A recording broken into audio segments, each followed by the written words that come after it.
2 years of the media persistent in their messaging surrounding the horrors of October 7th. October 7th, which, by the way, the IDF mysteriously elected to pull their troops away from the border on that day. October 7th, when mysteriously also the IDF chose mysteriously to ignore 2 warnings which came from Egypt that Hamas was planning an attack. They just said, you know what, we're going to ignore that. This is all facts, by the way. The also mysterious decision by the government to ignore a plan, which they had intercepted, a plan from Hamas to take 200 hostages. They had nothing about that. All of this leading up to that moment in October 7th, when for some inexplicable reason, the IDF was just not able to get any one of their very many soldiers to intervene on that attack for 2 entire hours. Utterly implausible. Don't believe me? Just ask Charlie Kirk. How did these guys not know this was taking place? So I've been to Israel many times. The whole country's a fortress. When I first heard this story, I still had the same gut instinct that I did initially. I find this very hard to believe. I've been to that Gaza border. You cannot go 10 feet without running into a 19-year-old with an AR-15 or an automatic machine gun that's an IDF soldier, right? The whole country is surveilled. And so let me just kind of go through this. We don't talk about Israeli politics very often, and most Americans don't know this. The last 9 months, Israel was on the brink of civil war. It's not an exaggeration. This judicial stuff, there were hundreds of thousands of Israelis taking to the streets because Bibi Netanyahu was basically redefining the Israeli constitution. That's not an exaggeration, right? He said the judicial branch has too much power. There were protests planned this week against Netanyahu, where they anticipated tens of thousands of people to take to the streets. That's all gone, Patrick.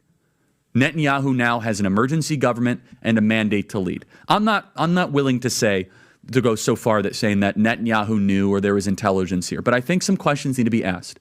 Was there a stand down order? Was there a stand down order? 6 hours? I don't believe it.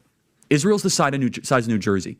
When I took a helicopter ride from Jerusalem to the Gaza border, it's 45 minutes. Wow. 6 hours. They're live streaming the killing of Jews. Did somebody in the government say stand down? That is a legitimate non-conspiracy question. Questions that Bibi Netanyahu doesn't want to answer. By the way, I should add here that in addition, when the IDF finally did arrive after 2 hours, they were instructed via the Hannibal Directive, which is a military directive that they have, to shoot anything that moved, including Jewish people. So the Israeli government was instructed to not let anybody survive, to kill everybody because they didn't want anybody to be taken as hostages. So, a lot of questions to be asked. How many of their own people did they kill? And why did it take so long for them to get to that border, which they mysteriously decided to leave vacant on that day? Now, Bibi, you would never know this because the Western media doesn't cover it, has been facing a slew of corruption charges, trials for what he did or did not do on that day. He also mysteriously instructed his administration not to record the discussions that they were having, as is required by law. He wanted the transcripts from that day to be edited. Among very many other of the accusations of corruption, Bibi's cabinet coordinated verified lies and propaganda to be shared with the Western media. Okay, you can read all of this, by the way, in Haaretz, an Israeli newspaper, because you certainly can't read in any of the Western ones. And why is that? Well, because they have their marching orders. Because virtually everything that we have watched and listened to over the last 3 years has been one long, unhinged propagandist effort in preparation for this war. AIPAC dollars spent, journalists funded to overreact to any and everything. I'm not kidding, right? So sensitive.